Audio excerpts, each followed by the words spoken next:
It is Kieran Trippier. It is delicious! Glorious! Glorious! Walker in there too. Luke Shaw! Harry Kane wants it played into him. He chooses Grealish instead. It's Grealish! It's Kane! Nothing like this has happened for a long time. Here's the overhead kick from Kane! Palmer finds Watkins. Watkins turns! Watkins scores!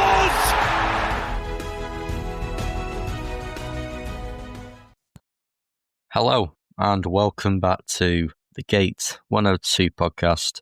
I hope I find you well, and thank you for tuning in to this episode. It really is hugely appreciated. Before I say anything else, I just want to say a massive thank you to everyone who listened to my latest one. I'm honestly amazed by the amount of listens it's got so far. So, massive thank you. And it was me talking about England during COVID and what it was like watching football behind closed doors. And I was fortunate enough to be joined by quite a few England fans for that one. So, please do give that a listen if you haven't already. And you can find it at your podcast player of choice. This episode, I'll be talking about the first sort of England game impacted by the pandemic. And that's against Iceland away from home. And this game was played under strict protocols that were obviously put in place due to COVID. So this game kicked off England's Nations League campaign for 2020. And they did well last time, finishing third in the competition, obviously winning their group. And they're hoping to replicate that, if not better that. And also, this was the first time they were playing Iceland since the horror show that happened back in 2016 under Roy Hodgson. So I suppose that added extra expectation and pressure for England to get the win. Regarding the starting 11 that Southgate selected, it was a back four for England. And this was interesting because it had been so long since the last game. We didn't really know what formation you're going to play, what style, but about four for this game. So Jordan Pickford started in goal, as per usual.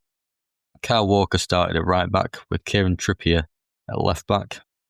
And then we had two centre-halves of Eric Dyer and Joe Gomez.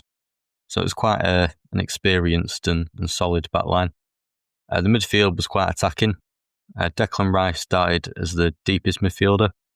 And then in front of him were James Ward-Prowse and Phil Foden. And this was a debut for Phil Foden, the Man City midfielder, making his first senior international appearance. And I'll talk more about him later on. And to finish off, it was a front three of Jadon Sancho on the right, Raheem Sterling on the left, and Harry Kane, the captain, leading the line as the main striker. Now, the game itself was a strange one because the Premier League hadn't started, so this was still pre-season for most players, and so I wasn't really expecting anything major because the players were still adapting and adjusting to, I suppose, the external changes around them that would be on the control. And to be honest, it looked very much like a pre-season friendly game would. Even though it was a Nations League game, you could tell the players were looking a bit rusty, as you'd expect. But first 10 minutes, England started really brightly, and the captain, Harry Kane, thought he'd given us the lead around 6 minutes into the game, but it got done for offside, so wasn't given. And there was no VAR in this game, which was a bit strange, and I'm not sure why that is, probably something to do with COVID, but as much as that has its downfalls, it can sometimes be right. And I personally thought this goal was onside. But because there wasn't any video assistant referee, the referee had the final call. So nothing could be done because having watched it back so many times, it was onside. It's clear and obviously onside. So it was a shame because it would have been great for England to get the opener within the first 10 minutes. But it wasn't to be. So that was disappointing. But apart from Kane's goal that was disallowed, there wasn't really anything worthy talking about that happened in the remainder of the first half. It was very very quiet, very pedestrian, to be honest. But again, this sort of thing was expected in a way. It was a very quiet first 45 minutes, but also credit to Iceland. They stayed solid defensively, very compact and really disciplined, and also ultimately made it hard for England to find a way through. And I remember thinking at half-time Southgate would maybe make a few changes for the second half. Obviously quite a few players off the bench he could have brought on, and things would have maybe changed and we would start playing better. But he kept it as it was, which I was a bit surprised about, to be honest. And yeah, the second half was more of the same, really. Just a bit of a nothing game. Not a lot was happening, not many chances. However, there were 20 minutes left. Kyle Walker dived into a challenge and received a second yellow card after getting one midway through the first half. So, yeah, a red card for Kyle Walker. And England were down to 10 men all of a sudden. And from here, the game plan changes. And believe it or not, Walker became the first England player to be sent off since Sterling against Ecuador back in June 2014. So England hadn't had a man sent off in almost 6 years. So, yeah, Walker, an experienced player as well, from his standards, diving in like that when you're already on a yellow card, it was a bit silly. It wasn't his best night in an England shirt. So that was a low part of the game. But following the red card, the game sort of opened up and became a bit more action-packed. We'd gone from, it was strange because we'd gone from basically nothing happening for 70 minutes, and then all of a sudden it was just end-to-end stuff. So with a minute of normal time to play, England were awarded a penalty for handball on the defender. And this resulted in him getting a red card. So now Iceland were down to 10 men, as well as England. So, yeah, that was strange. It's not something you see very often, both teams with red cards in quick succession. But, yeah, it was all even again, 10v10. But the most important thing was England had a penalty and a great opportunity with a minute to go. Now, at this point, Harry Kane had been taken off. Mason Greenwood replaced him, making his first and last England appearance. And with the captain not being on the pitch, it meant that Raheem Sterling was to take from the spot. Obviously, Sterling did take a few penalties for Man City, so he was probably the best option that was left out of everyone. And yeah, Sterling just rolled it into the net, straight down the middle. A very cool and composed penalty, but it was also one of them where if the keeper doesn't dive or his legs were a bit more extended, it's possibly the worst penalty you could ever see. But thankfully, the keeper sort of dived out of the way and England had scored and were 1-0 up. And although it wasn't the best performance, I'd say they deserved to be in front, as they were the better side, they had more possession, they were controlling the game. So it was good to see England take the lead late on. And at this point, you're thinking, nice one, game's won now, 3 points. But literally a minute after Sterling found the net, Joe Gomez gave away a silly foul inside his own penalty box, meaning Iceland then had a penalty. And this was only literally seconds after Sterling thought he'd won it. And now Iceland had a golden opportunity to equalise. But really clumsy from Gomez to give away a penalty so late in the game.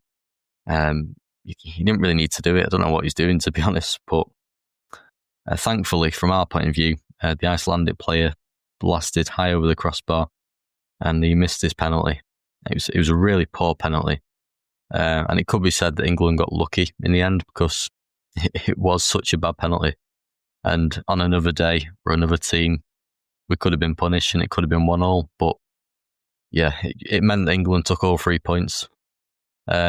Relief, to be honest, at the end, especially the last 5 minutes. But it was bizarre, though, because it was a very nothing game for 70 minutes, like I said, and then Walker gets sent off, and then they have a sending off, and we score a pen, and then they miss a pen. It turned out to be a really entertaining encounter towards the end. But I was thinking, when Gomez brought down the man, I thought, we've blown this here. What a missed opportunity. But thankfully, England got the win, and a solid start to their Nations League campaign. And with it being a Nations League, it meant Southgate could, as I say this word all the time, but experiment and try some new players. And 2 players made their England debuts. Obviously, I've said about Mason Greenwood earlier, coming on for Kane. I'm not really going to talk anymore about him, probably for the best. But it was also a debut for Phil Foden, starting the game, and he performed really well overall. He sort of played as that number 10, and was noticeable that he was such a technically gifted player, even from his first game, but was nice to see these younger talents come through, and that was something we saw a lot throughout 2020. In these consecutive sort of camps, we saw, obviously I'll talk more about them in other games, but Saka, Reece James, just loads of players come through, but I suppose it was Phil Foden's night in this game. And one interesting stat I did find is, so Greenwood and Foden both make their England debuts. And it's the first time Man United and a Man City player have earned their first England caps in the same game since September 1992 versus Spain. So, and that was Paul Ince and David White. So, just a bit of trivia for any of my listeners who were alive for that game. So yeah, first time in almost 30 years a United and City player make the debut at the same time. So that was an interesting one. And something I almost forgot to mention, it was also a return cap for Danny Ings. So this was only his second England appearance, but he came off the bench midway through the second half. And his last cap before this game was 5 years before, and it was against Lithuania, away in a 3-0 win. So it had been a while since we saw Ings, so nice to see him return. Obviously, it was only a short cameo off the bench, but performed well. And it's great to see players like Ings return after so long. You know, when you only have one cap and you've not had one in 5 years, you might be thinking, is that it? Am I going to be known as a one cap wonder? But so it was nice to see him get a return. So overall, there were positives to take. It wasn't the most exciting, and there was still loads of work to be done. But considering everything around the game, with it still being in pre-season, plus the first game back in 10 months, it was good and job done. I'd say job done.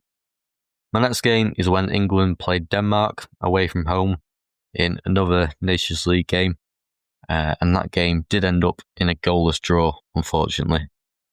But I'm sure I'll find lots of things to talk about. This is often the case. So I see the next game's a 0-0 and I think, oh, great. But when I look into it, it's actually so much I could talk about. So please do listen to next week, because I'm sure I'll find lots of things that happened.